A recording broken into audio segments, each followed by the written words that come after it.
literally all over the world. That is an all hands on deck proposition. And what side of the aisle you on did not matter when it came to recruiting 10, 20, $100 million projects to communities like Lancaster. Indian Land has seen a lot of growth, but there's also Lancaster proper that we want to continue to see growth too. And what was clear going through that process was how you have to have vision, and you must plan, and then you must execute. Understanding what these companies need in order for them to locate in any location in this state is fundamental to be successful in recruiting jobs. So that's my little background for as a professional. But to answer why I got into this race, it's pretty easy for me. I believe in my country. I love my country. I love my state. I believe in my state. And I saw that we were getting failed by our current leaders. They have decided to get more partisan, walk party lines versus get things done on behalf of the folks here in this district, in this state, in this country. And our issues are too serious to be bogged down in emotionalism and getting stuck on these party lines and not advancing solutions forward. So it's clear to me as I was assessing my run here back in the late last year and then early into this year that I had to do something, and I wouldn't stay on the sideline and watch my country and my state continue to be divided by people who decided that that's what they rather do with their leadership style versus actually lead and get solutions done. What I plan to do when I go to Congress, it's about jobs, right? It's all about jobs right now. And even before then, before these crises, whether that was COVID or as the social injustice, financial crises that we find ourselves in, all these things are indicative of one thing that I see to be true, that of leadership. And so I want to go to come to Congress to get things done, but specifically bring jobs to this state, because ultimately more opportunities you have to be gainfully employed, your quality of life is going to get increased, your health care is going to be better, your opportunity to go out and expand your horizon to see things is going to come to fruition as well. The education system will get better with greater opportunities and jobs.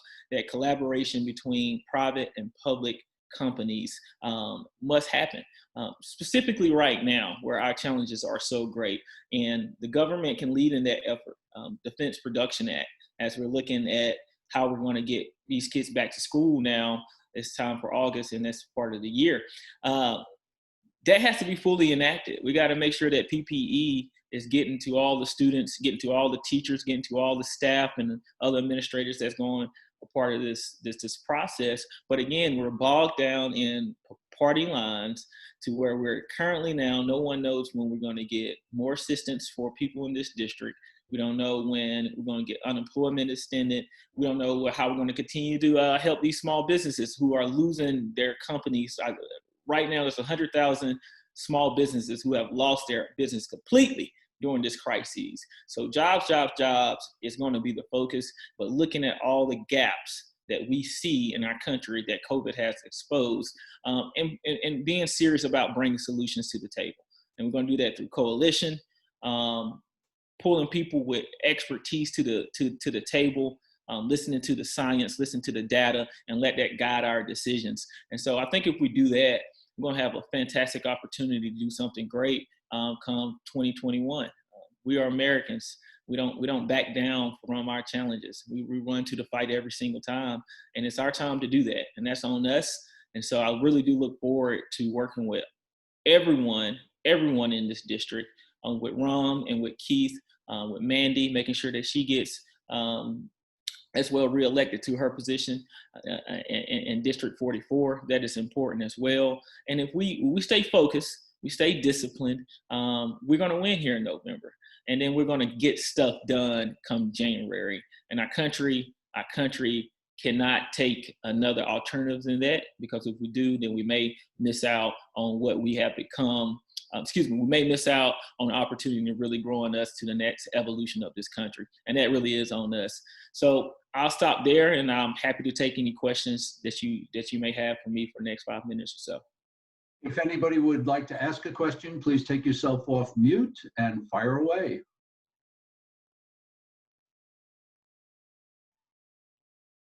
All right, you're getting away with a free pass. It's like a get out of jail card, Mo. So you didn't get any questions, and we know you got to run. So unless there's a final word, you can run offline, and then we can move on to our other two candidates. Anything final before you leave us? Yeah, I just want to really say that Keith, Ron, Lancaster County Democratic Party, y'all have been fantastic with helping me in my run for Congress. But this really is team ball here, and everything I can do to assist with you in your run.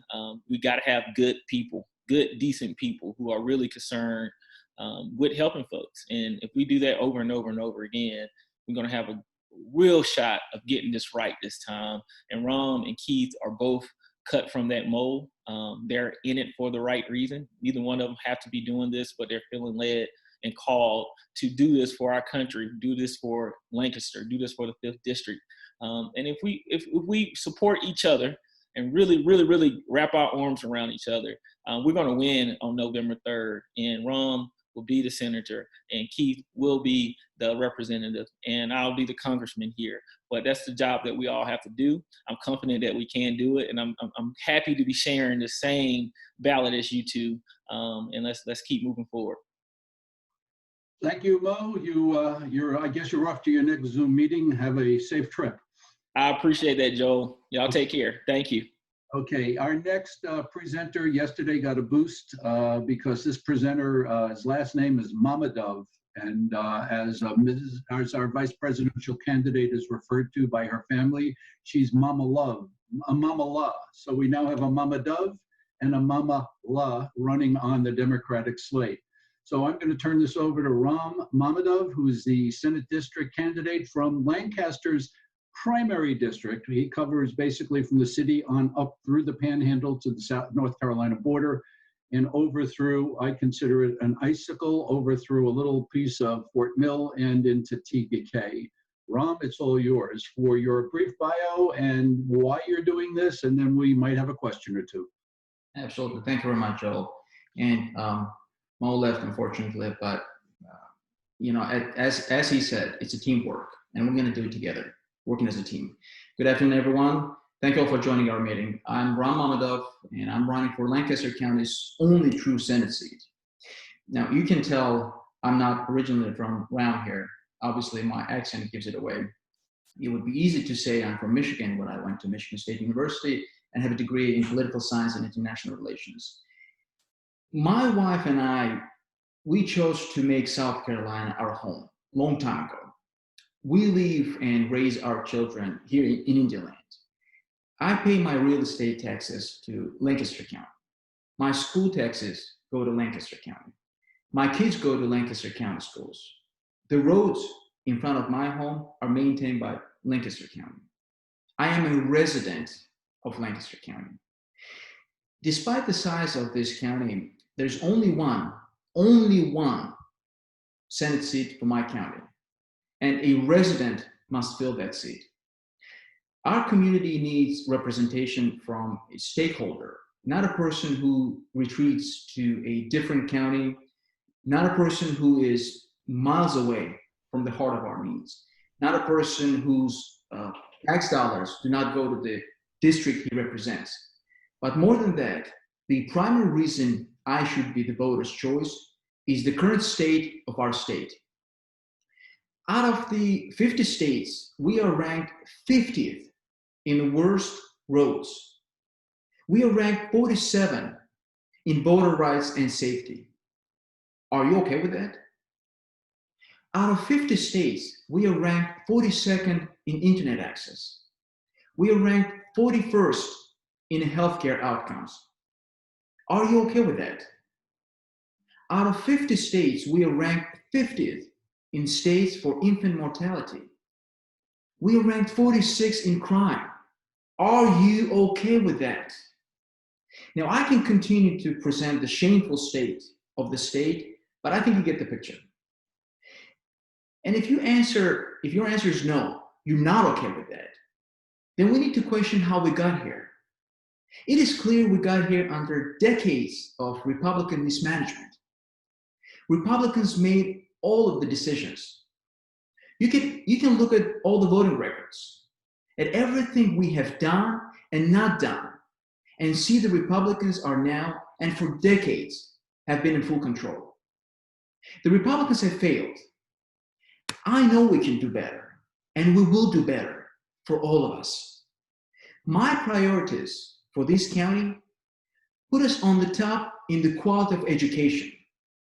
As we grow exponentially, we must make sure it is intelligent, well-planned growth that improves the quality of life for everyone and increases every community member's share. If I'm elected, I commit to putting South Carolina in the top 10 of all states in every quality of life category. I promise I will do better for you, for my children, for your children, for all of us. Thank you. I'll take any questions if there's any. If no one has a question at this time, we can turn it over to Keith to make his remarks, and then we again can open it up to questions, reminding any of our people who are joining us that you will get media kits. And if you go into the chat box and write your email address, I'll be sure that it concurs with what we have. So Keith, there are people who probably know you from being chair of the Democratic Party here in Lancaster, but now you are talking to us as a candidate. It's your microphone. Thank you. Good afternoon. And I appreciate this opportunity to present my side of things and my background. I like to particularly share my background because of my life experiences have had a lot to do with shaping who I am and what I would like to accomplish. After high school, I worked my way through the University of South Florida while supporting a family. However, my career from 1972 to 90 was in the sheet metal trades, both as an employee and as an employer with my own shop. And finally, the last step in that career was as the union apprentice training director.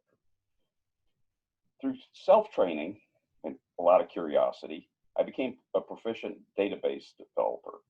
And in 1991, I changed careers, becoming a database developer. Springs Industries hired me and relocated us up here to Lancaster in 2003. Since moving here, I've been active in a number of community organizations and have really enjoyed the opportunity to give back to this community that has been so welcoming and so warm. In 2012, I became involved in the Lancaster Democratic Party and was a volunteer coordinator for Senator Sanders' 2016 campaign. In 2016, the county party elected me chair and re-elected me twice. I've also been active in several statewide progressive groups. And this month, I'm honored to be a delegate pledged to Senator Bernie Sanders to the Democratic National Convention. And my primary motivations for to run for this office at this time stem from our blended families having 7 children, 15 grandchildren, and 2 great-grandchildren. I wish to leave them one, the same opportunities to excel and achieve that I had in the mid-20th century. And 2, a planet that's not going to wipe them out by the end of the 21st century. Additionally, I've become increasingly aware of the systemic racism in our country. I want every American child, no matter the color of the skin or the manner they arrived here, to have the same opportunities as my children, grandchildren, and great-grandchildren. Now, the state of the state, as Raman already has touched on, is horrible. In healthcare, we are ranked 49th in the cost, meaning we are just about the most expensive state for anyone to get health care. And the access to health care is ranked at about 32nd out of 50. Are you okay with that? The Affordable Care Act passed 10 years ago. Every General Assembly, Republican controlled, and every governor, Republican, since then has purposely failed to expand Medicaid. They told us the state couldn't afford it, while trumpeting $2 billion annual state surpluses. They told us it would kill health delivery, while rural hospitals get shuttered and Prisma Health snaps up every hospital it can and then lays off staff. Progressive health care reform would mean Medicaid expansion, legalized medical cannabis, develop and fund community preventive medicine programs. In education, the record's just as bad. We're ranked 44th in the least educated population. I mean, even if we add the jobs, our people aren't getting the skills. We're ranked 42nd in the starting salary for teachers. The best quality can't afford to move here and teach. Are you okay with that? Progressive educational reform means providing equitable, sustainable financing of public education to raise us at least to 25th in the nation. Now, on crimes and corrections, we're rated 46th. It's just a judicial turnstile of people being put away, many cases for lengthy terms for nonviolent crimes. And the record for murders of women by men is horrendous. This is 5th in the nation. Are you okay with this? Progressive justice reform would change the method, just completely clean up the cash bail bonding system.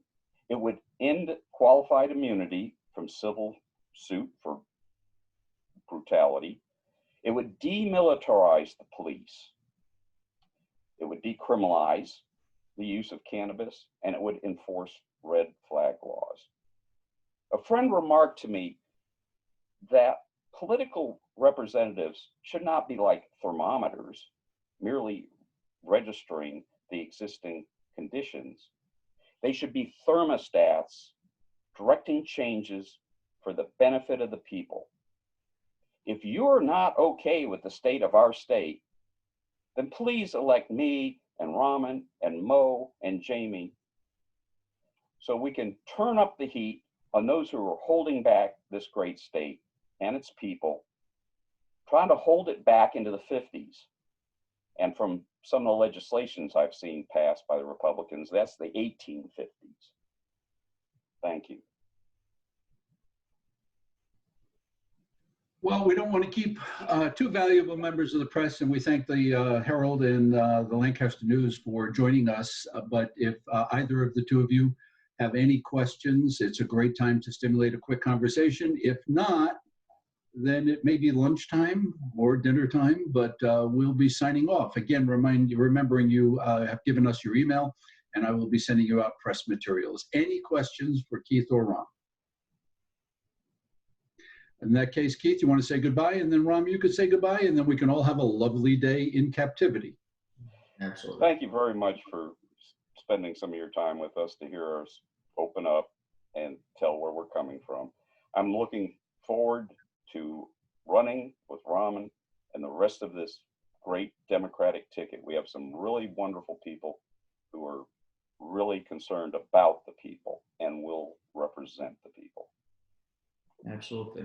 Couldn't say more. Thanks everyone for joining. Thanks for listening to us. And this is the time for us to express our voices, to be heard. But we'll be having press conferences in the future more often. So expect some invitations from us between now and election day. But thanks again.